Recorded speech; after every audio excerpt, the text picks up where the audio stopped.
professor, até no finalzinho tem algumas coisinhas diferentes das últimas aulas, que é um exemplo de um projeto recente que a gente está trabalhando, acho que vai ajudar também aí em alguns entendimentos. Bem, então, quando nós falamos de estrutura e arquitetura, a primeira coisa que vem à nossa cabeça é exatamente o conceito de concepção estrutural, né? Como se faz, de quem é a responsabilidade disso tudo, né? Porque nós, quando a gente olha para o mercado, efetivamente, há um abismo aí nessa responsabilidade, de quem que é essa responsabilidade, e às vezes isso não é legal. Antes de a gente falar de concepção de estrutura, eu preciso entender o que é estrutura, tá? Então, quando a gente pensa na estrutura de um edifício, tá? Eu tenho que entender que a estrutura, ela é o conjunto de todos os elementos, tá? Que irão se relacionar de modo a desempenhar uma função, seja ela permanente ou não. Aí eu tenho as estruturas, né? As edificações que têm uso provisório e aquelas que não. Então, tudo que se interrelaciona de modo a desempenhar uma função é uma estrutura. Agora, quando eu olho do ponto de vista de estrutura para as edificações, então eu tenho que já entender, primeiro, que conjunto de elementos são esses e qual é a função dessa estrutura. Então, vamos primeiro olhar para qual é a função da estrutura, para depois olhar quais elementos eu posso relacionar de modo a cumprir esta função, tá? Então, a função básica de uma estrutura é suportar os carregamentos, as cargas a que a estrutura estará submetida ao longo de toda a sua vida útil. Bem, então primeiro, quando eu falo em vida útil, o que eu posso pensar por vida útil de uma estrutura? É todo o período em que a minha edificação será utilizada. Hoje nós pensamos, né? É interessante vocês darem uma olhadinha, tá? São novos conceitos que estão chegando ao mercado. É uma norma relativamente nova, mas a norma 15575, que é a norma de desempenho, e lá nós temos uma ideia, então, dessa vida útil. E nós falamos isso em aproximadamente, tá? É só um número de, no mínimo, 50 anos. Ou seja, eu preciso, então, pensar na minha edificação para que ela tenha essa vida útil de 50 anos. Claro que nós sabemos que edificações normalmente duram muito mais que isso, mas eu preciso garantir pelo menos esses 50 anos, tá? Então, a partir do momento que eu sei, né, que a função, então, da estrutura é suportar os carregamentos durante a vida útil, eu tenho que olhar agora para os carregamentos. Quais são esses carregamentos? Basicamente, nós temos dois tipos de carregamentos básicos, tá? Só para vocês entenderem, principalmente vocês que estão trabalhando com edifícios altos. O primeiro tipo de carregamento são os carregamentos gravitacionais. E eles fazem parte, né, da maioria dos carregamentos. E estão incluídos nesses carregamentos quem? Todos os pesos próprios dos elementos, parte da estrutura e de que compõem o edifício como um todo, como os fechamentos, esquadrias, revestimentos e outros. E temos também os carregamentos gravitacionais decorrentes do uso da edificação. Seja ele, por exemplo, um uso residencial, comercial, industrial, qualquer que seja. Então, percebam que estes carregamentos, né, nós sabemos qual é o sentido, direção e tudo mais. E eu tenho que transferir estes carregamentos para o terreno, de modo, então, a encontrar um sistema estrutural que seja capaz de transferir esta carga que pode estar lá no último pavimento para a fundação, tá? De forma eficiente. E o segundo tipo de carregamento que nós temos nesses edifícios, principalmente os verticais, de grande altura, é o carregamento horizontal decorrente do vento. Então, para esses edifícios, o carregamento do vento passa a ser bastante importante. E muitos deles têm uma forma pensada no vento. porque ele passa a ser o carregamento mais importante de todo o projeto de estruturas, tá bom? Então, feito toda essa introdução, né, vamos falar um pouquinho sobre mais esses conceitos. Então, qual é a função das estruturas? Nós falamos, tá? Primeira delas é suportar os carregamentos a que elas estejam submetidas. Claro que nós não podemos esquecer que essa estrutura precisa abrigar pessoas ou objetos.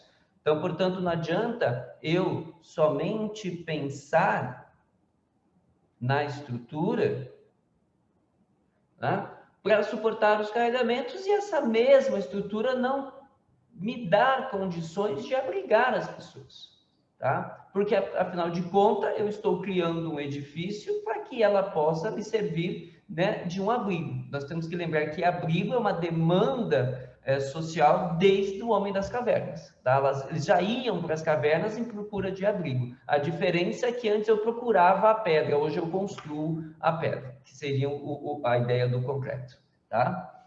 Então, isto aqui é algo muito importante e é aqui, né?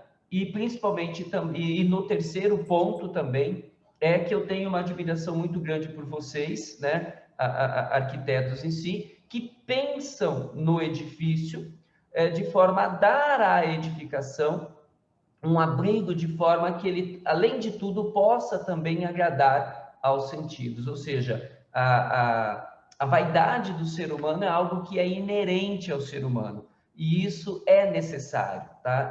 Ninguém gosta de morar num lugar onde eu não me sinto bem, tá? Isso é inerente à própria vivência do ser humano. Então, isto é bastante importante. Esta, eu diria que é a principal função, né, do edifício em si. Aí eu tenho a estrutura que deve suportar esses carregamentos como a parte principal da estrutura, sem esquecer o uso, tá? E, claro, agradando a todos os sentidos exatamente dos utilizadores da estrutura, tá? Da edificação como um todo.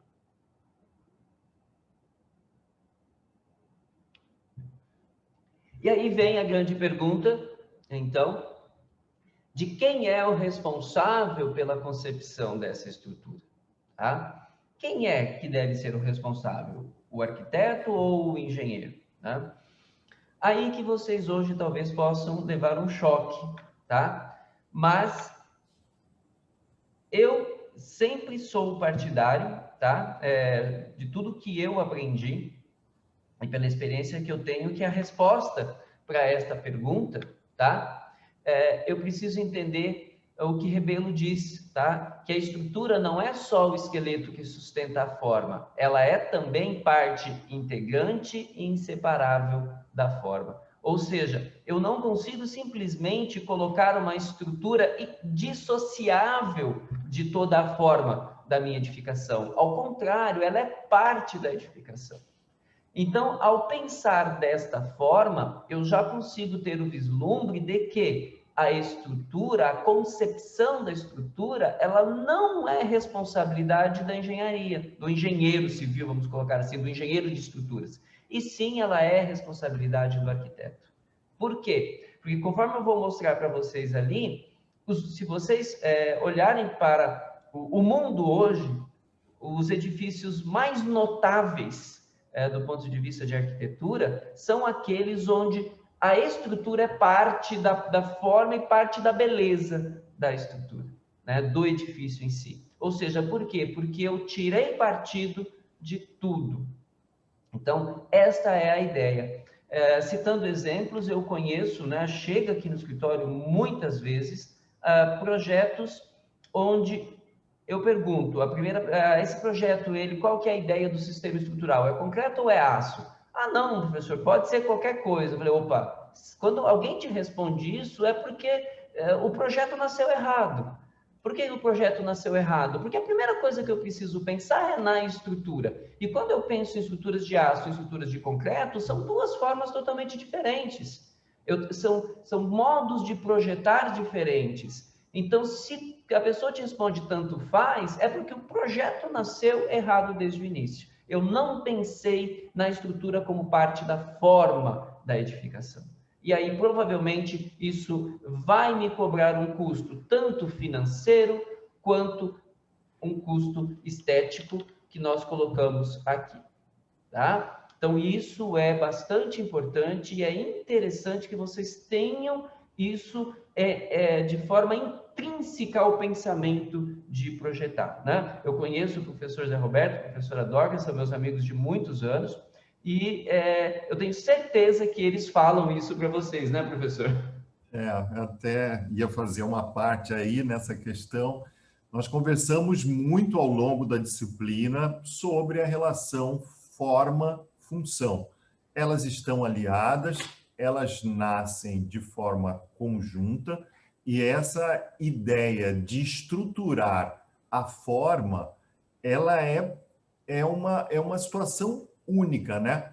A forma e a estrutura, elas precisam nascer juntas. Normalmente, quando a gente pensa na arquitetura da estrutura, né? Eu gosto muito de falar nisso, né? A estrutura, ela passa e ela deve ser a resposta da arquitetura, né? O espelho, o resultado final da proposta, quando a gente vê a integração dos elementos estruturais e da linguagem plástica, e muitas das vezes eu acredito que você vai abordar isso, o arquiteto trabalhando o elemento estrutural como elemento arquitetônico, né? Quando a gente consegue traduzir isso e isso está incorporado às questões funcionais, a gente tem um resultado espetacular, né, do que é a proposta como um todo. Então, Alberto, o nosso papo aqui com você era exatamente nesse sentido, para que os alunos eles não entendessem o lançamento da estrutura como uma questão que vai ser postergada para o futuro analista de estrutura que vai receber um desenho de arquitetura que não tem nenhum pensamento em como aquilo efetivamente vai acontecer. Obviamente, os alunos têm alguns traumas, eu posso até colocar assim, das disciplinas relacionadas a sistemas estruturais. E a distância entre o propósito do cálculo e o propósito do pensamento da estrutura, infelizmente, ainda é muito grande. Na questão do ensino, né, da aplicação desse ensino do sistema para a arquitetura. Então, o aluno tem muita dificuldade em conseguir entender essa obrigatoriedade do pensamento estrutural junto com o pensamento da arquitetura, Alberto. Então, eu acho que essa sua abordagem aí, para mim, é a essência dessa palestra, tá? Muito mais do que falar de seção de pilar, seção de viga, tipo característica de laje ou coisas do tipo. É eles entenderem a necessidade do equilíbrio da forma que está sendo proposto, tá? Perfeito, professor. Então, eu vou exatamente tentar mostrar para os alunos que quando eu projeto, né, a arquitetura, eu não posso, como você mesmo disse, professor, delegar a estrutura a algo posterior, depois eu resolvo. Esse depois eu resolvo é exatamente um combustível enorme para aqueles Frankensteins que a gente vê. Tá? Então, eu não posso pensar assim, eu tenho que pensar tudo de forma conjunta. Tá? Então, aí aparece, né, as grandes frases dos nossos pensadores da área das edificações, da área da arquitetura, em que ele diz que o nascimento do sistema estrutural ele deve ser resultado de um processo criativo. É aí que entra, né, o início de tudo, né, que é a fusão da técnica e arte, engenhosidade e estudo, imaginação com sensibilidade, né? E escapa ao domínio da lógica para penetrar fronteiras secretas da inspiração. Então, percebam como, quando eu olho para essa frase, eu gosto muito de citar o Eduardo Torroja, porque exatamente projetar a arquitetura tem muita técnica, mas ele não há um projeto perfeito, né? Eu diria um bom projeto sem eu ter arte. Então, por isso que, inclusive, vocês também têm história da arte, isso é parte, né, da formação de vocês. Então, exatamente porque vocês precisam exatamente sempre dar aquele passo além de tudo. Vocês têm todo um ferramental técnico, mas precisam extrapolar esse ferramental e dar o toque, né, artístico para tudo, tá bom? Então, nós temos alguns exemplos, tá? Este é um dos arquitetos que eu particularmente sou muito fã, que é o Norman Foster. Isto é um edifício em Nova York. Eu trago esse edifício aqui, normalmente, para vocês entenderem que ele utilizou de toda a estrutura do fechamento do edifício, tá? Inclusive, isso aqui tem não é a principal função, que é a de sustentar lateralmente o edifício, mas ela é parte da estrutura, e percebam como isso é tirado partido, tá? De todos esses elementos aqui como fachada. E exatamente eu tenho aí um edifício muito agradável de se ver. Né? Não podemos deixar de citar, né, um dos maiores arquitetos de toda a história, que é o brasileiro Oscar Niemeyer, né? E ele era partidário do concreto armado, até porque isso vem muito da tradição brasileira do concreto armado. Nós somos referência mundial em projetos de estrutura de concreto armado, não devemos nada a nenhum país de primeiro mundo, inclusive a nossa norma é reconhecida internacionalmente, né? Então, olha que interessante. Aqui eu tenho praticamente o edifício, ele está todo pendurado numa forma, né? E isso dá uma leveza ao projeto. De novo, toda a inspiração artística, né, da forma, tá? E como é que eu chego a esses resultados? Como eu falei lá atrás, a estrutura também tem como responsabilidade, como função, transferir os carregamentos para a fundação, ou seja, resistir às cargas, às forças a que essa mesma estrutura estará submetida. Então, eu tenho sempre que entender, eu não vou falar aqui de conceitos muito intrínsecos de estrutura, mas o básico, né? Olhem que interessante. Como é que eu levo a força do utilizador à fundação? Eu tenho várias formas. Qual delas é a mais eficiente? Percebam que esta é a forma mais eficiente possível. Eu estou simplesmente transferindo diretamente, né, a carga do meu utilizador para a fundação, por meio da mobilização de compressão somente, né, no meu elemento estrutural. Aqui, só que esta forma aqui eu não tenho... eu abdiquei de toda a segunda ideia da função da estrutura, que é a utilização, né? Que é o fato de ser abrigo, tá? Então, aqui agora eu pensei, eu já criei um espaço de uso, eu já tenho que pensar num sistema estrutural um pouquinho diferente, vai aparecer uma tração aqui embaixo, eu consigo resistir, mas ainda talvez não seja o melhor espaço. E aí eu chego, então, numa terceira forma, que é um pórtico, em estrutura em pilares e vigas, mas percebo que a minha carga, ela já começa a fazer curvas, chamaremos assim, tá? Então, toda vez que eu penso na carga fazendo curva, né, na força fazendo curva, eu tenho que pensar como é que esta força aplicada nesta viga vai solicitar esta viga. Que tipo de esforços vão aparecer aqui e como é que eu vou resolver esses esforços aqui de viga. Aí vocês vão lembrar lá atrás do que vocês aprenderam nos diagramas de momento, de cortante e tudo mais, e das aulas de concreto armado. Como é que eu coloco a armadura aqui? Tá? E com isso eu começo a entender que, às vezes, dependendo deste vão que eu tenho, ou seja, qual é o espaço que eu irei destinar ao uso da minha edificação, eu talvez precise de elementos de maior ou menor dimensão.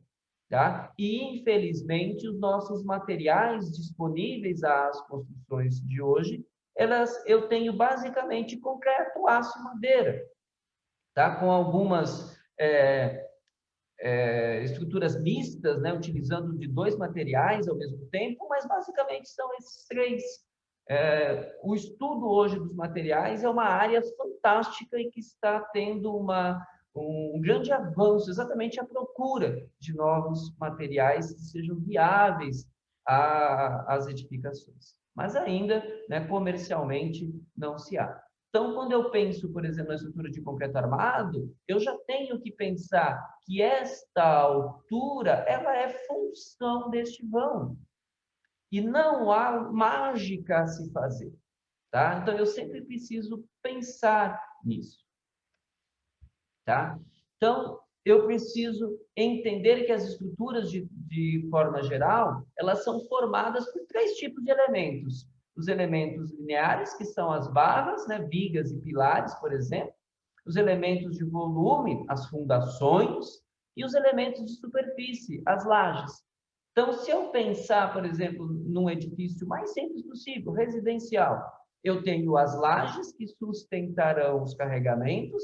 Estas lajes irão transferir para as vigas os carregamentos e as vigas transferirão para os pilares e, por último, as fundações e ao terreno, tá? Então, eu sempre tenho que pensar de modo, né, bastante simplista dessa forma. Aqui, esses elementos de barra, então, ó, tudo isso é elemento de barra, pilares e vigas. Lembrem que em função do vão, eu sempre terei aqui, né, uma altura a ser respeitada. Por quê? Porque eu preciso que esse elemento seja resistente. Eu preciso que esse elemento, além de resistir aos carregamentos, ele não apresente durante a vida útil, que a gente já comentou, ele não apresente deformações exageradas ou comportamentos não previstos, tá? Então, eu sempre tenho que ter essa ideia. Tem os elementos bidimensionais, como a gente falou, olha as lajes, isso é um edifício, aqui eu tenho as lajes apoiadas em uma direção nas minhas vigas, meus elementos lineares, que são os pilares, tá? Neste caso, é um elemento plano. Aqui eu já tenho cascas, são elementos curvos, tá? Mas, de novo, isso aqui é a minha estrutura. Eu não tenho pilar, eu não tenho viga aqui. Este é um elemento de concreto que é a minha estrutura. Quando eu olho para a natureza, né, aí, agradecendo a professora Dorcas, que me convidou para um projeto de pesquisa que nós fizemos há uns 2 anos atrás, exatamente a natureza e as formas estruturais.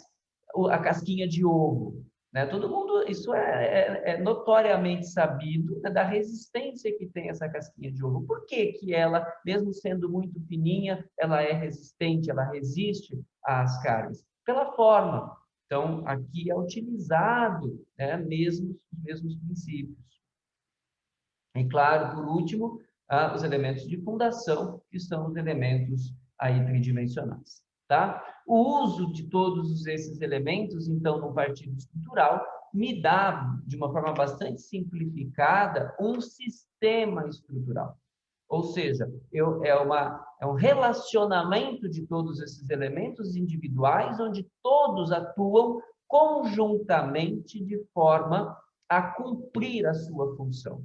Tá? Então, eu tenho aqui os elementos bidimensionais, que são as lajes, que transferem esses carregamentos para as vigas, que transferem aos pilares e chegam às fundações. Então, este é o funcionamento mais básico de toda a estrutura.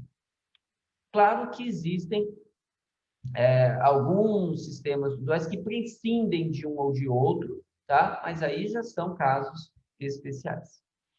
Então, vamos falar um pouquinho das lajes, que eu acho que isso é bastante importante para o projeto de vocês.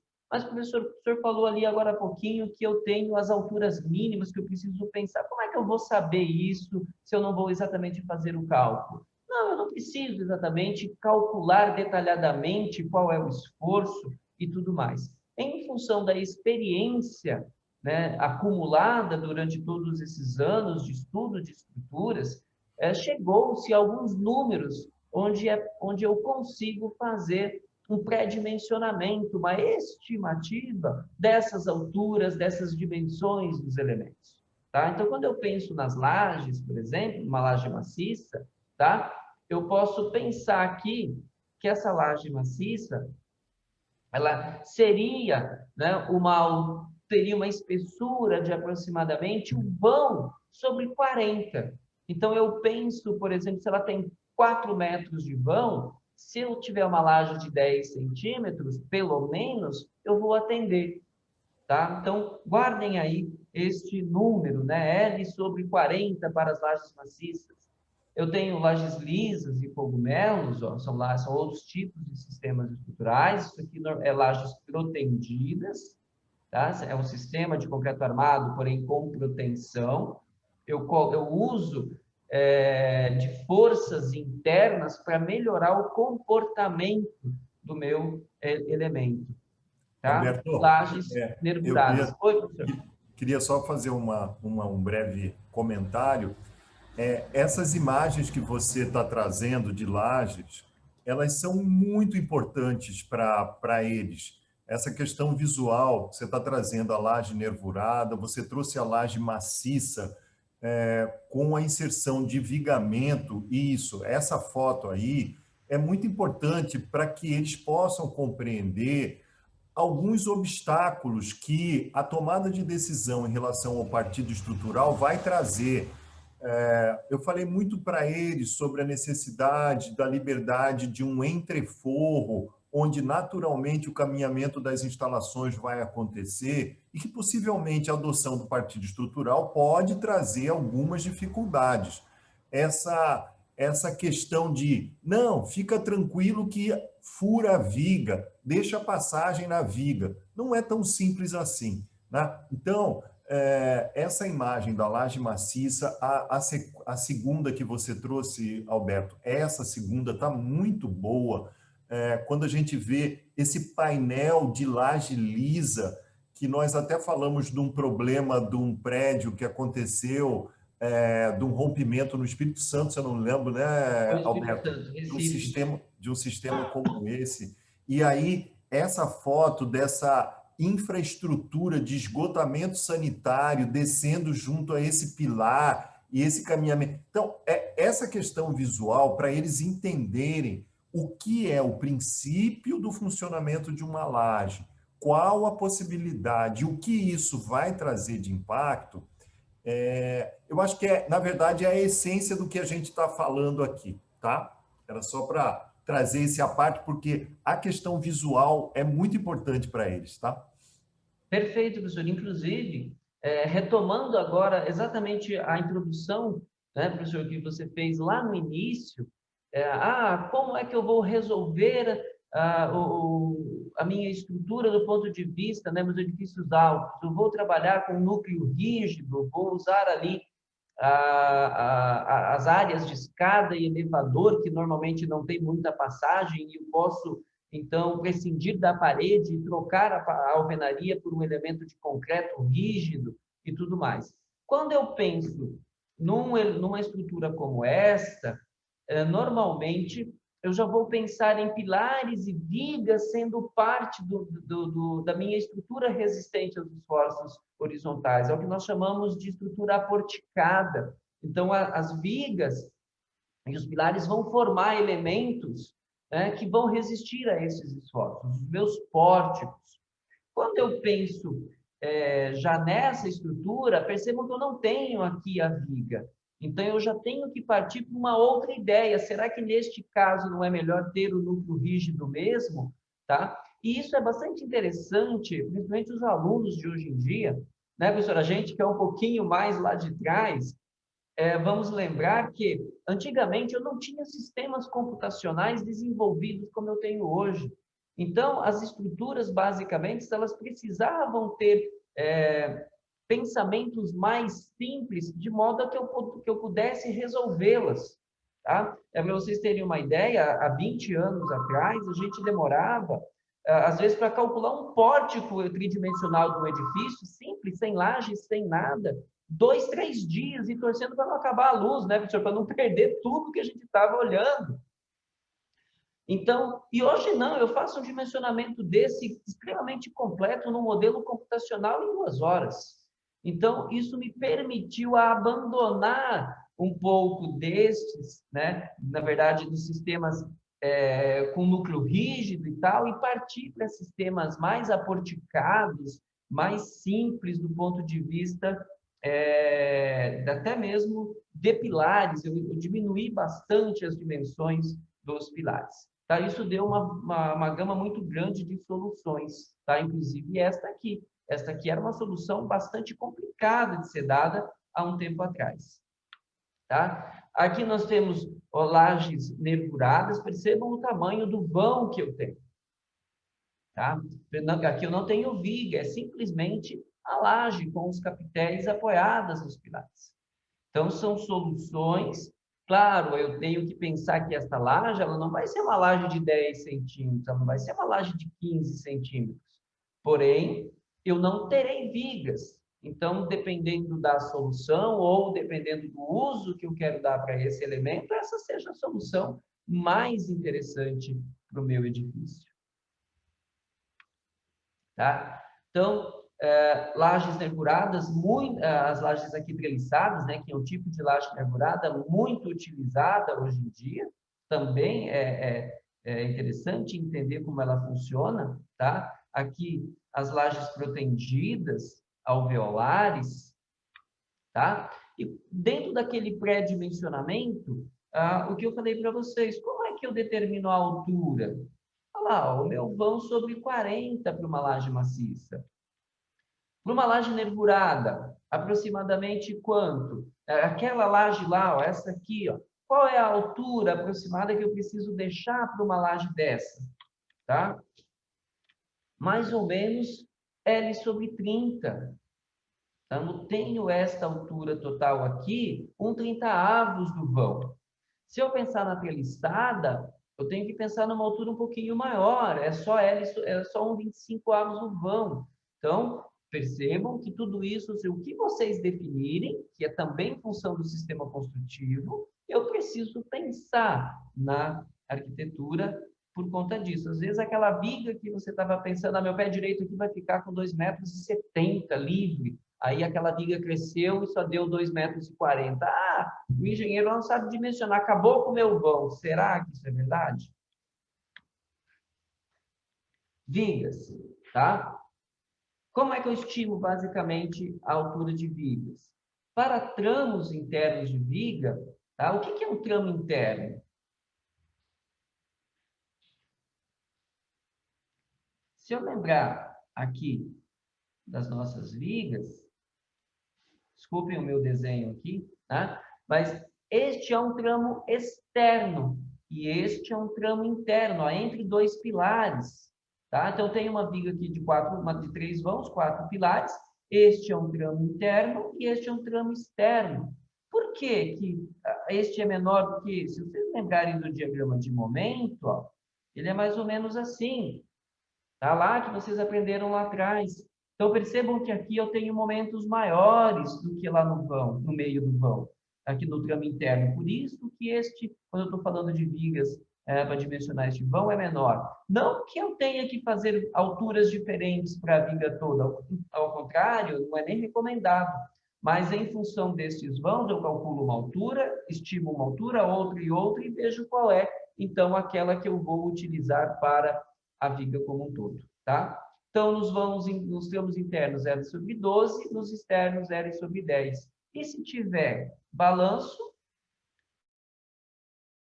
sobre 5.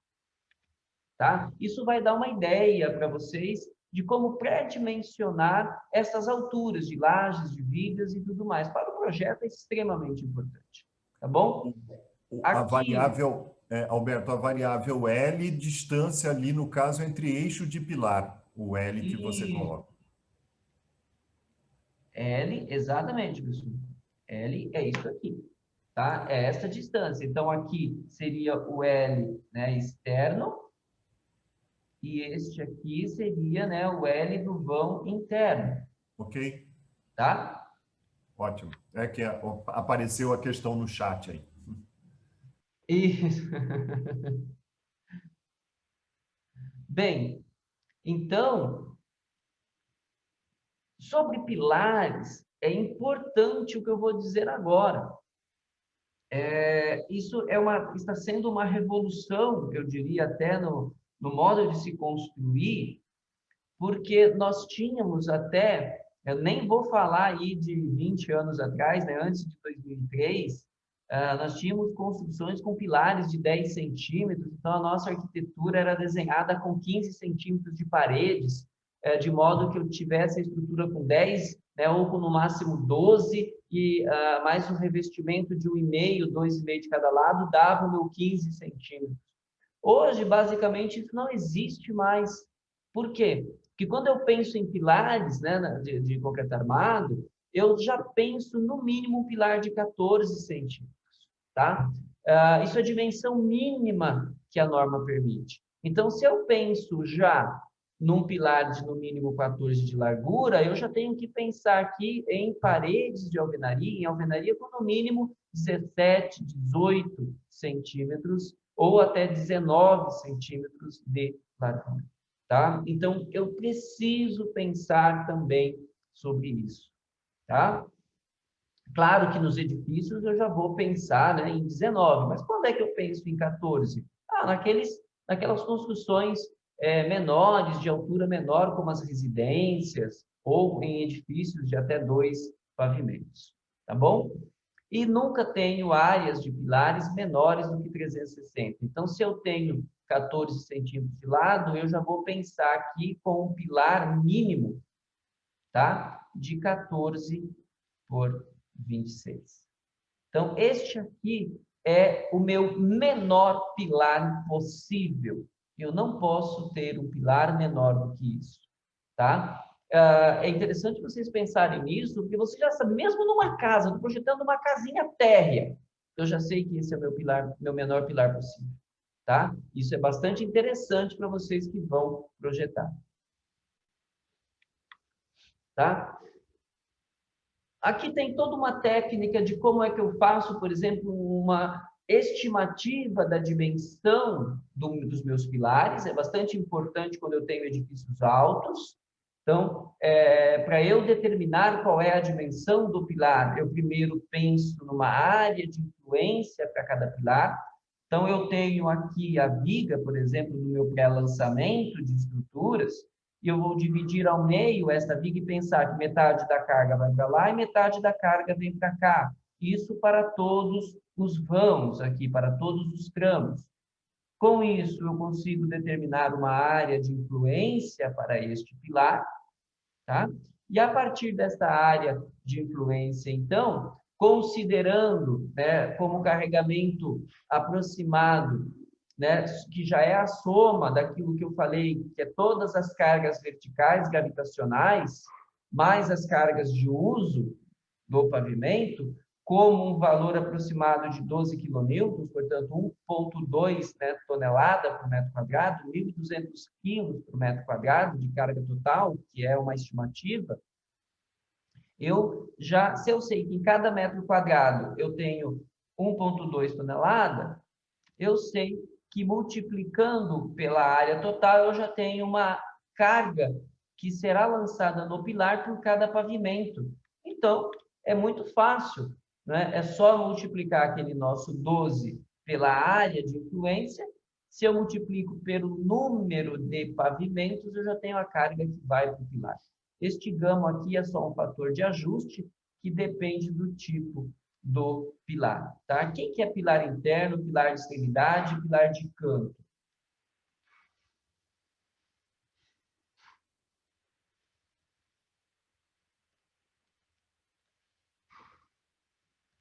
Então, se eu pensar aqui numa plantinha, tá? Bem simplificado.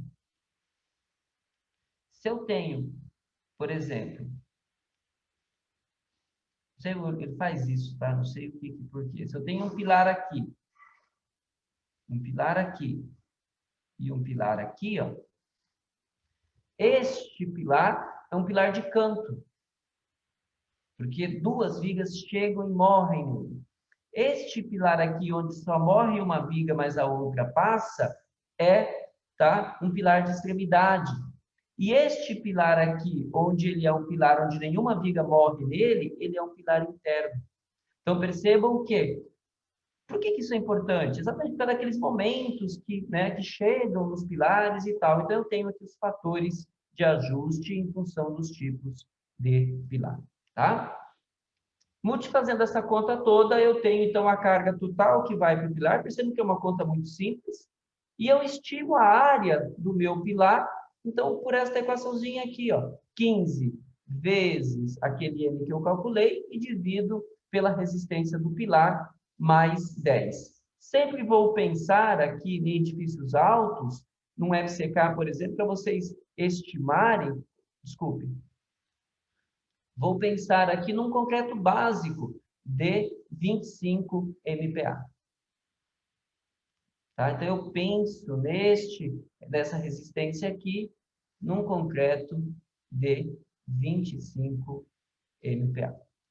E aí, eu consigo, né, fazer a estimativa do meu pilar. Percebam que é bastante simplista, tá, o processo. Mas por quê? Se vocês fizerem isso tudo, quando vocês... eu já pensei, o meu pilar vai estar aqui, a viga vai passar ali, ela não vai passar no meio da minha sala, aquela região ali do pilar, eu já estimei mais ou menos quanto é a dimensão do pilar, eu já sei que terá que ter um dente aqui. Percebam quanto isso é importante, né? Porque vocês já vão interiorizando e dando soluções de arquitetura para todo o sistema estrutural. Tá? E como é que eu vou dispor desses elementos? Eu sempre devo atender, né, às condições impostas pela arquitetura e, claro, também às condições de segurança do edifício. Tá? Então, eu devo chegar a um sistema estrutural, tá? Um arranjo estrutural, de modo a ter condições de resistir às ações verticais e também às horizontais, que são aquelas de vento, tá? Sempre produzindo a menor interferência arquitetônica possível, tá bom? E claro que eu vou dispor os pilares de modo, né, que essas distâncias, né, entre pilares consecutivos, tá, sejam aproximadamente iguais. Então, é aí que quando eu disse para vocês, meu edifício é em aço, meu edifício é em concreto. Quando eu falo de estruturas em aço, eu aprendi uma coisa bastante importante com vocês, que é a malha de projeto. Aqueles vãos, vou projetar a partir de uma malha de 5x5, de 6x6. Nossa, isso para um projeto de aço é fantástico. Por quê? Porque eu terei vigas de vãos aproximadamente iguais. Então, quando eu vou projetar a viga, todas as minhas vigas terão a mesma solicitação. Se tem a mesma solicitação, é o mesmo perfil. Então, eu vou especificar em projeto o mesmo perfil, vou comprar um monte de um perfil só. As alturas serão as mesmas. Olha como que isso é importante. E veio da onde essa solução? Lá da definição arquitetônica de vocês. Tá? Então, vocês percebam que uma coisa é linkada na outra. Nenhuma decisão ela é tomada isoladamente dentro do projeto. Então, os elementos, né, a idealização desse arranjo estrutural, ele é sempre associado às ações. O que eu quero dizer isso? Se eu tenho um edifício baixo, o vento não é importante. Então, eu posso pensar num sistema estrutural mais simplista, tá? Um sistema porticado, um sistema de núcleo rígido, alguma coisa assim. Se eu tenho um edifício muito alto, eu preciso pensar num outro sistema, porque aí eu terei os esforços de vento, tá? E o que é um edifício alto? Toda vez que eu passo de 20, 25 pavimentos, tá? Eu tenho já edifícios considerados edifícios altos. Então, eu preciso pensar nessa solução. Tá? Roberto, você considera edifício alto 20, a norma fala de 20, a partir de 20 a 25 pavimentos, nós estamos falando aí de 60 a 75 metros de altura, aproximadamente, é por aí? Professor, é que na verdade isso é muito subjetivo, tá? Por quê? Porque, por exemplo, até 15 pavimentos, o efeito de vento ele existe, mas ele está ali equilibrado entre os esforços verticais, né? Agora, quando eu chego a 20 pavimentos, até porque eu não tenho edifícios muito largos, né? Na verdade, essa ideia de quem é mais preponderante depende muito de uma relação altura-largura, Ah, tá, perfeito. né?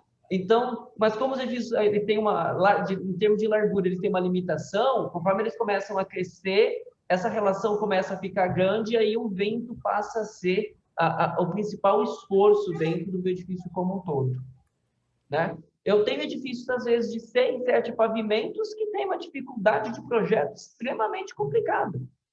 Eu já peguei edifício aqui de 6 pavimentos com 6 metros de largura, 7 metros de largura, então isso é extremamente complicado. Tá? Eu só trago isso aqui porque eu gosto muito do Eino Engel, tá? E eu recomendo vocês a darem uma olhada lá no livro dele, de todos os sistemas estruturais, dos grupos básicos, tá? De forma ativa, de vetor, de seção, de superfície, né? E de altura, que é os edifícios que vocês estão estudando esse semestre.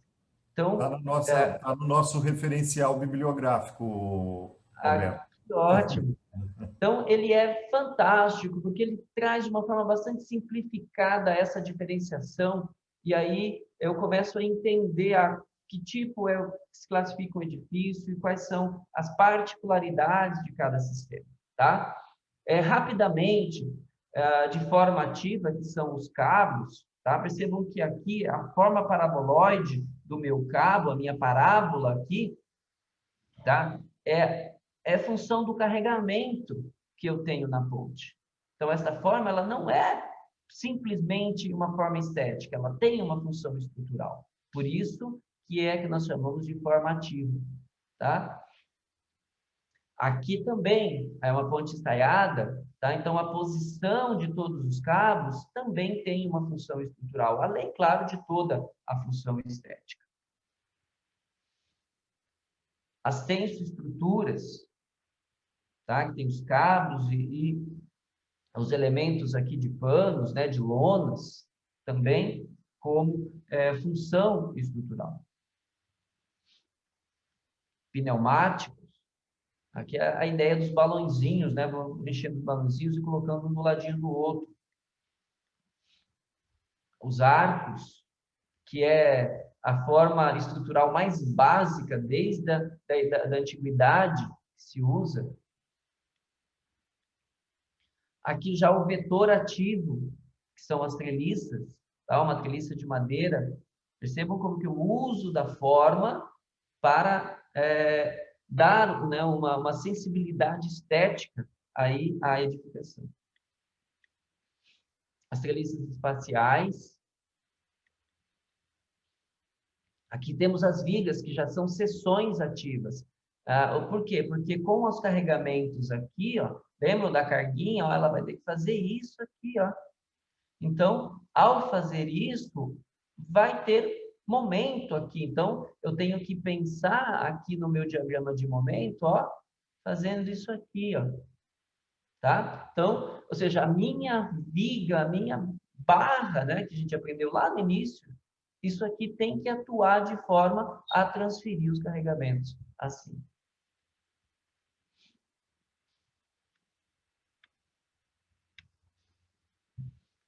Pórticos, claro que aqui já é um pórtico curvo, mas percebam que eu também dei uma ideia, tá, para a minha estrutura. Grelha de vigas, isso aqui é uma marquise de entrada né, de um edifício comercial, se não me engano, em São Paulo.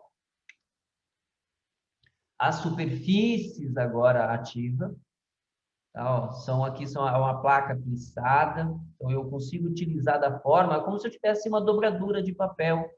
O papel não resiste nada como uma folha, mas se eu começo a dobrar, percebo que eu uso da forma, tá, para resistir aos carregamentos. E é exatamente essa a ideia. Só que aqui, em vez de papel, eu usei concreto. Isso é em cascavel. Tá? Aqui já uma forma curva.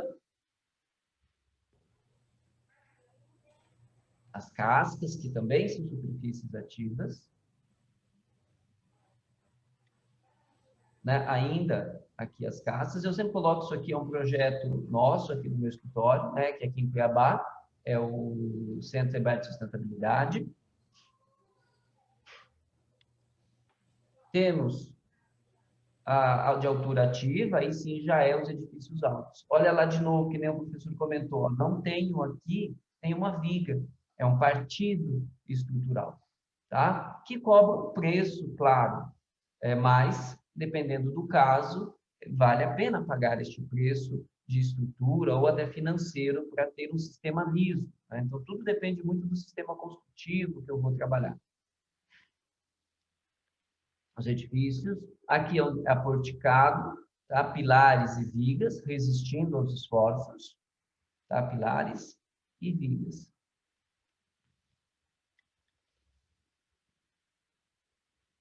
Bonito, né? Isso aqui é no Reino Unido, Londres. E temos só como um exemplo, rapidamente, do quanto a forma e as soluções, elas passam por engenhosidades, tanto do ponto de vista estrutural quanto arquitetônica. Eu gosto de trazer aqui o Complexo Poliesportivo da PUC, porque lá foi dado soluções bastante interessantes para a demanda de uso do edifício. Então, eu tenho que lembrar lá atrás daquilo, qual é a função da estrutura. A primeira, suportar os carregamentos, dar condições de abrigo e ter a função estética. Então, vamos lá. Ó. Este aqui é o térreo desse edifício. Percebam que eu tenho um vão aberto aqui, eu não tenho nenhum pilar. Então, isso me permitiu ter a piscina, exatamente lá no térreo. Ah, professor, mas como que fica para cima? Aí, para eu resolver os pavimentos de cima, eu já trabalhei com treliças, tá? Que exatamente eu tenho como os banzos, né? Se vocês lembrarem, lá das treliças que vocês estudaram, o que é uma treliça? As treliças são elementos, assim, onde os carregamentos são aplicados aqui nos nós, tá? E eu tenho aqui os banzos e as diagonais e montantes. Aqui, no caso, eu não desenhei o montante que estaria assim, tá? Qual que é a vantagem de se utilizar treliça? É que este sistema estrutural permite com que os esforços que vão aparecer aqui na treliça sejam somente esforços de compressão e de tração, onde os meus elementos resistem muito bem a esse tipo de esforço. Eu não tenho aqui momento fletor, que é um esforço já mais complicado, que é aquele que aparece, por exemplo, quando eu tenho algo assim, ó, que é o meu pórtico, que eu mostrei para vocês. Se eu tenho um carregamento aqui fora do nó, para essa carga chegar aqui, eu vou mobilizar a flexão, tá? Na barra, o encurvamento da barra. Então, é um tipo de esforço mais complicado. Esse é mais simples de se resolver. Então, aqui eu consigo ter soluções mais leves, tá? Utilizando o que é de melhor dos meus materiais. Então, foi exatamente isso que se fez. Alberto, queria fazer um comentário a partir dessa imagem. A gente pode caracterizar este como sendo um pavimento de transição, aonde eu vinha com um conceito de estrutura e por uma necessidade específica de um outro pavimento, eu tive que fazer um reposicionamento da estrutura dominante, vamos dizer assim. Exatamente. Então, quando eu olho aqui, meu vão é, né, todo aberto. Mas lá em cima, o meu uso é outro. Então, o que eu fiz? Eu fiz exatamente isso que o professor Zé Roberto colocou. Um pavimento de transição, ó, banzo superior e banzo inferior aqui embaixo, tá? Utilizei o espaço, mas ao mesmo tempo eu consigo agora mudar toda a minha concepção de estrutura para cima, para os demais pavimentos. Agora, Alberto, você falou uma coisa que é importante, que isso que eu queria que ficasse registrado.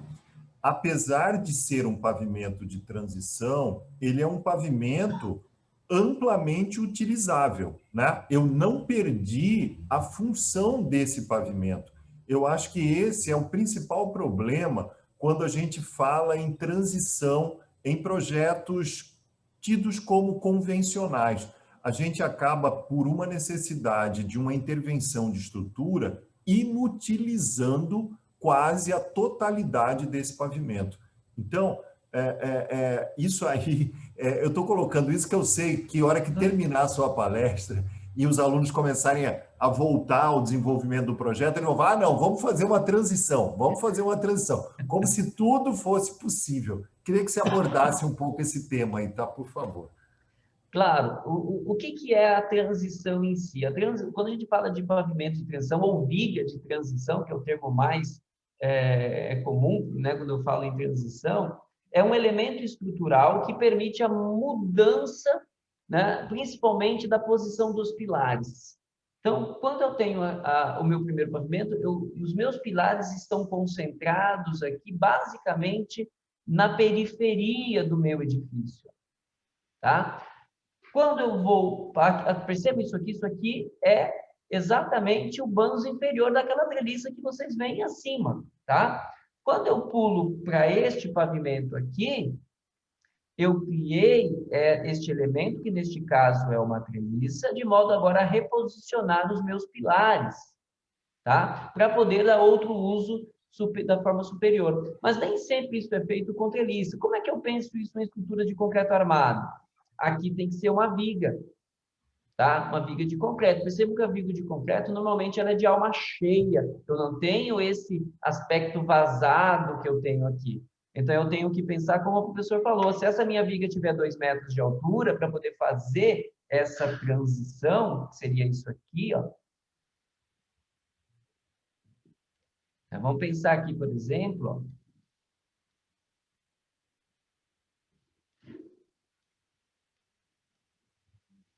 Aqui eu tenho o pavimento inferior e eu preciso nascer 2 pilares aqui, por exemplo, de modo a ter uma continuidade de pavimento. Né? E aí, aqui para cima, tudo passa a ser, então, com 4 pilares. Aí vocês me perguntam, mas por que então que eu já não vou com esta solução sempre? Olhem a diferença que eu tenho de altura desta viga, porque eu preciso vencer um vão aqui, né, bastante grande, então isso me cobra um preço de altura, tá? Enquanto aqui, com um vão bem menor, eu tenho uma altura relativamente menor. Então, eu consigo usar mais os pavimentos. Para quem tem limitação de altura, às vezes de gabarito, isso aqui é importante. Então, eu não posso simplesmente, vou ficar para cada pavimento, vou criar um vigão desse aqui. Tá? Às vezes, vocês vão inviabilizar. Então, é preferível criar um elemento de transição em algum nível, mudo a posição dos pilares e trabalho com estruturas mais simplificadas daqui para cima.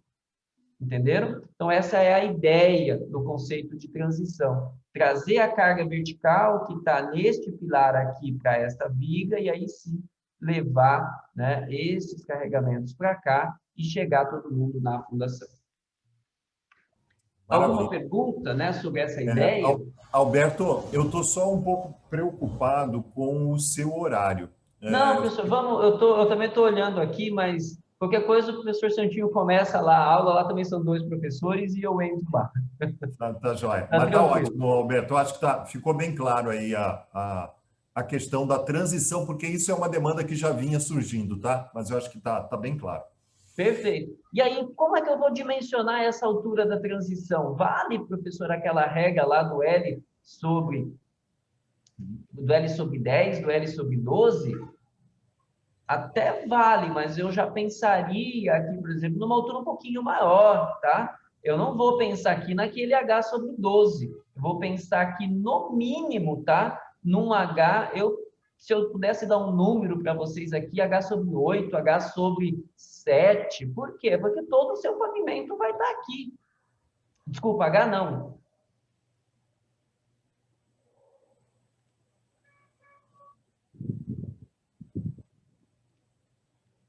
L. L, né? L sobre 8, tá? Então, eu pensaria em alguma coisa assim. Certo? Por quê? Porque eu estou com o edifício todo agora chegando nele. Então, olha que interessante, voltando à nossa treliça. Tá? Aqui foi uma ideia, como era muito alto e eu precisaria ter, então, essa visão, aqui a viga não se mostrou uma solução viável para este caso. Então, vamos pensar numa treliça bastante robusta, de modo que os meus nós aqui estão naqueles pilares que a gente comentou. Então, eu consigo transferir o carregamento para essa treliça que vai levar para os pilares de periferia e eu resolvo também o pavimento de baixo, tá? E aí, indo para cima, olha lá, ó. Ó, aqui, se vocês olharem, é isso aqui que eu tenho, ó. E o conceito aí era concreto com laje nervurada, né, Alberto? Aqui exatamente, aqui é laje nervurada de concreto, isso. E as estruturas parte em aço, parte em concreto. É uma estrutura exatamente muito bem bolada, tá? É como eu falei no início, eu uso de todas as propriedades dos meus materiais que cada um tem de melhor. Entenderam aqui a ideia? Os meus pilares nascendo exatamente lá naqueles nozinhos. Alberto, quando a gente tem, aí já é até uma dúvida minha, a gente tem uma concepção de uma estrutura mista, que é o caso desse projeto, né? Ele veio aí buscando soluções para que em cada trecho a melhor adoção do partido estrutural resolva, né, a contento aí a necessidade de uso do pavimento. O fato de eu ter metálica, dialogando com painel de laje em concreto, a questão no nosso clima, que a gente fala aí de dilatação, de inércia térmica, esse comportamento em relação a algumas tomadas de atenção do arquiteto em função de juntas de dilatação, pensar o recorte da estrutura para que ela possa trabalhar, ou um perímetro de laje relativamente pequeno, eu não preciso me preocupar com isso. Professor, o uso dos dois materiais em si não é um problema, porque os dois materiais possuem coeficiente de dilatação térmica muito próximos, na ordem de 10 a menos 5 por grau Celsius, tanto o aço quanto o concreto.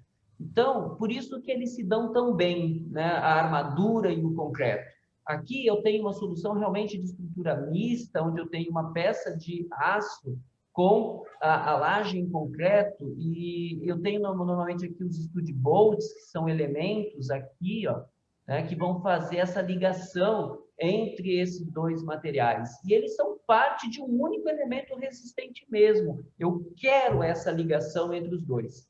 O problema da dilatação nos edifícios é exatamente quando eu tenho edifícios muito grandes em planta. E aí, essa dilatação de 10 a menos 5, se eu tenho lá vãos de 30 metros, panos de 30 metros de laje, 20 metros de laje, eu começo a ter deformações que vão... elas acontecem e nas extremidades isso passa a ser um problema. Quando eu penso num painel, por exemplo, de alvenaria, aqui, quando eu tenho, normalmente, o que nós chamamos de dilatação diferencial, por exemplo, aqui eu tenho o térreo, né? E aqui eu tenho o primeiro pavimento, percebam que aqui eu tenho toda uma inércia térmica de terra, ou até mesmo, isso acontece muito em edifícios altos, no último pavimento dos edifícios, onde eu tenho cobertura, sol e tudo mais, e no de baixo é sombreado. Então, este vai se comportar diferentemente deste, e quando aparece a diferença térmica, isso aqui, né, tem uma tendência de aumentar. Então, ao aumentar, né, de tamanho, né, isso vai fazer isso aqui, ó. E independente do material. E aí vai começar a aparecer aquelas fissuras assim, ó. Então, o que eu faço para resolver isso e não deixar que isso aconteça? Eu limito este vão. de modo que estas deformações aqui, este delta de deformação, não seja grande o suficiente para que a tensão que vai aparecer aqui em função da deformação não seja suficiente para aparecer essas trincas aqui de tração. Então, essa é a ideia. E aí a gente tem aqueles números mágicos, né? De 20 metros, 30 metros, né? Mas são números mágicos. Independe, professor, se é aço, se é concreto. Ok. Tá. Só para o pessoal ficar atento também, porque existem alguns projetos onde a proposta são de partidos mais longilíneos, né? Painéis de laje com comprimentos maiores, né? Isso não tão largos, mas com comprimento bem excessivos, né? Então, Entendi. o pensamento em aonde segmentar, onde ter um elemento aí que permita essa transição, né? Eu acho que já é um pensamento para que não tenha surpresa lá na frente. Perfeito. Então, nós temos aqui a solução agora já como os pilares, tá? Que resolveu o último pavimento, tá? Esta laje do último pavimento, onde eu coloquei de novo toda um espaço aberto com uma cobertura em aço, em que eu tenho as quadras de tênis. Olha que interessante, então, todos os pavimentos aqui do meu edifício, tá? Ó. Interessante, né? Eu sou muito fã desse edifício, exatamente pela solução, pelo brilhantismo, tanto arquitetônico quanto estrutural, tá? E, claro, como eu comentei com vocês, eu tenho os sistemas em concreto armado, concreto protendido, tá? A gente não vai entrar aqui em cada um deles, mas é só para vocês terem uma ideia. Quem sabe, numa outra oportunidade, a gente tem uma outra conversa só para falar das diferenças entre cada um, tá? E aí, sempre pensando naquilo que eu disse para vocês, tá? E aí, professor, por exemplo, eu tenho aqui aquela ideiazinha, né, para a gente fechar. Como é que eu vou pensar no lançamento estrutural dos meus edifícios, tá? Como é que eu coloco pilar, como é que eu coloco laje, como é que eu coloco viga? Eu sempre começo um projeto de estrutura, até mesmo vocês ao projetarem a arquitetura, vocês têm que pensar nos ambientes.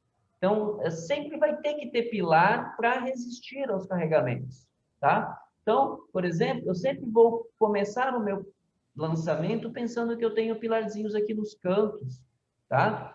E aí nas posições mais importantes, ó, tá? Ó, eu começo e depois eu começo a pensar naqueles pilares intermediários, já que este vão aqui é um vão muito grande, então vai dar uma viga muito alta, então eu vou diminuir o vão. E como é que eu diminuo o vão? Colocando pilares intermediários, tá?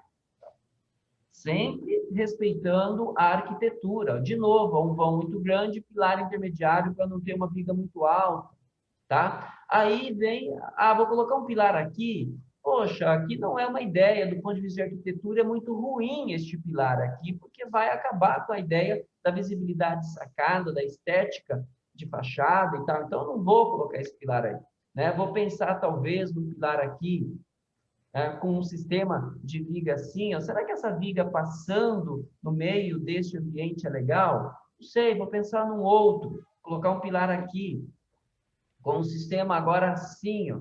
Aqui vai cruzar o meu banheiro. O meu banheiro pode ter um pé direito mais baixo, então não tem problema.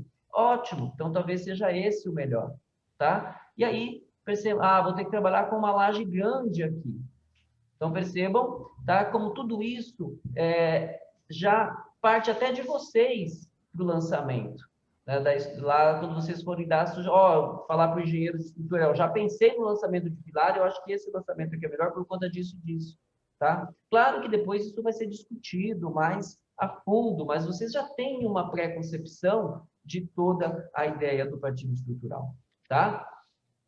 Só para fechar, professor, dando toda essa ideia aí do que é importante no sistema estrutural, eu estou com um projeto bastante interessante aqui no escritório hoje, tá? Que é exatamente um edifício bastante alto. E este edifício, isso aqui é um ensaio no túnel de vento que nós fizemos, tá, para este edifício, este edifício tem 200 metros de altura, tá? Então, não é um edifício pequeno, e o esforço de vento nele é o que é de mais importante. Então, qual foi a solução arquitetônica para esse edifício, né? Nós estamos em vias de fechar esse projeto. Nós tivemos que trabalhar com um núcleo de concreto armado. Isso aqui é um núcleo de concreto armado mesmo, é um tubo de concreto armado com parede na base de 60 centímetros de espessura e no meio com 40 centímetros de espessura. Tá? Então, pensem exatamente num tubo. E aqui nós temos uma malha de estrutura de aço fazendo a ideia, e onde cada nível desse aqui exatamente é um nível de uso, né, deste edifício. Então, foi soluções que nós tivemos que levar para a arquitetura, de modo a que eles puderem utilizar de tudo isso para dar depois a forma, então, do edifício. Aqui um pouquinho mais de perto, a ideia toda, então, dessa concepção, tá, que foi utilizada aqui no edifício. Tá? Então, é um tubo mesmo. Por que tubo? Porque a forma circular é a melhor. Então, aqui o vento é o principal problema. Lembra que aqui são 200 metros, né? A gente tem 210 metros até esse nível aqui. Tá? E aí foi criado esses 40 metros aqui de torre só para se tornar o maior de todos, tá? Então, é importante vocês entenderem isso, que para cada solução de estrutura, de arquitetura, eu tenho que ter um estudo de estrutura de modo que aquela estrutura seja eficiente para cumprir a minha função, tá bom? Maravilha, Alberto, maravilha. Eu abro a perguntas, né? Peço desculpem pela minha forma até um pouco apressada de terminar, mas eu agradeço o professor Zé Roberto, professora Dorcas, pelo convite. Fico à disposição para ajudá-los, tirar dúvidas, e até em outras oportunidades, se puder participar, professor, sempre contem comigo. Eu é que agradeço, Alberto. Eu sei que o tempo aí é bastante limitado, não vai dar para a gente fazer um debate mais amplo, mas, de qualquer forma, eu queria abrir para os alunos, porque aí sempre a partir da visão deles, né, tem alguma coisa específica que possa ser de uma aplicação mais direta no projeto. E então eu queria aí abrir para pelo menos se uns 2 alunos pudessem trazer algumas questões que aí sejam de aproveitamento coletivo, né? Não só do seu projeto, mas que isso possa se aplicar em projeto dos demais. Então, eu abro aí para vocês, para que vocês tragam aí algum questionamento ou alguma dúvida mais aplicada aí no projeto, fiquem à vontade. Temos aí, vamos aproveitar que temos esse espaço. Eu queria só dar um bom dia para todo mundo. Professora Dorcas chegou na hora. Chegou na hora de fazer o questionamento, Alberto. Tudo bem, professor? Olá, Alberto, obrigada. Viu? Deixa os alunos aproveitarem esse espaço. Tá compartilhado ainda, né? Deixa eu parar aqui. Está compartilhado, isso. Maria Vitória. Vocês querem falar, até para poder relacionar? Maria Vitória, se você quiser falar, fica à vontade. Oi. Era uma dúvida, porque o meu prédio, no caso, ele tem as quinas do pavimento todo são curvadas, são em arco, né? Então, a gente está com o lançamento dos pilares retangulares e eu queria saber se existe algum critério para, possivelmente, eu adotar um pilar mais circular. Até que ponto eu devo escolher um retangular ou um circular? A seção, né, do pilar. A seção transversal do pilar. O circular é melhor, Maria Vitória. Por que o circular? Lembra do meu tubinho que eu mostrei para vocês ali? A professora Dorcas vai lembrar da nossa aula, né, professora, que a gente teve lá no nosso projeto de pesquisa. Por que o circular é melhor? Porque quando eu olho para a seção circular, eu vou lembrar que ela é uma seção axissimétrica. O que é axissimétrica? Ela possui uma simetria independente do eixo em que eu coloco no pilar. Então, do ponto de vista de resistência, tá? Eu consigo ganhar muito, porque quando eu penso no pilar 20/50, por exemplo, eu já falo para ele assim, ó, quando você for flambar, vamos dizer assim, lembra da flambagem, tá? O que é a flambagem? Você tem a reguinha, né? Ela tem dimensões diferentes, ela vai sempre fazer isso aqui, ó, e nunca isso aqui. Então, quando você fala no pilar retangular, você já dá para ele dizendo, ó, você vai flambar assim. No pilar circular, não existe essa... qual é a dimensão? Então, todas elas são iguais. Então, isso permite que o pilar seja muito melhor. Então, se eu puder, se vocês trazerem isso para dentro, o pilar circular é melhor do ponto de vista arquitetônico, eu vou tomar partido disso, perfeito. Né? O pilar circular é o que todo engenheiro gostaria de projetar, só pilares circulares. O problema, Alberto, é forma, né? Mas professor, mas hoje tem umas forminhas de papelão maravilhosas. Viu? Eu às vezes eu faço previsão de pilar circular e o pessoal da obra só falta querer bater em mim. Eu não estou entrando nesse assunto, porque essas forminhas circulares são caras, viu? Mas, do ponto de vista de projeto de estrutura, é uma maravilha. Não, é importante a gente aprender o conceito, com certeza. Então, pessoal, mais alguma questão? São 9h30 já. Honestamente, eu não gostaria de atrapalhar o cronograma do professor Alberto, que já nos disponibilizou aqui 1h30 de palestra, né? Acredito que, dentro do possível, a gente pode ter uma segunda conversa com o professor, que sempre se disponibilizou, nos atendeu muito bem.